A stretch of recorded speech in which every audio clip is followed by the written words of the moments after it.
இன்றைய நாள் வாக்குத்தத்த வசனம், துஷ்டன் இனி உன் வழியாய் கடந்து வருவதில்லை. நாகும் 1:15. துஷ்டன் எப்பொழுதும் நம்முடைய வாழ்க்கைக்கு விரோதமாக செயல்படுகிறான்.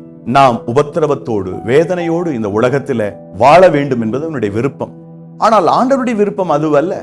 துஷ்டன் எந்த விதத்திலும் நம்மை தொடாதபடி, துஷ்டன் எந்த விதத்திலும் நமக்கு விரோதமாய் எழும்பாதபடி தேவன் நம்மை பாதுகாக்கிறார். தேவன் நம்மை வழிநடத்துகிறார். அன்பிற்குரியவர்களே, இந்த நாளிலும் ஆண்டவர் தாம் சொன்ன வார்த்தையின்படி துஷ்டன் உங்கள் வழியாய் கடந்து வராமல் இருக்க வேண்டுமானால் என்ன செய்ய வேண்டும்? நாகும் 1:7 வாசிக்கின்றோம்.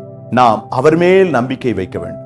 தேவன் மேல் நாம் வைக்கிற நம்பிக்கை, அவரை சார்ந்து வாழ்கிற வாழ்க்கை சரியாக இருந்தால் எந்த விதமான துஷ்ட வல்லமைகளும் இருளின் ஆதிக்கமும் நமக்கு விரோதமாய் எழும்பாது என்று நாம் அறிகிறோம்.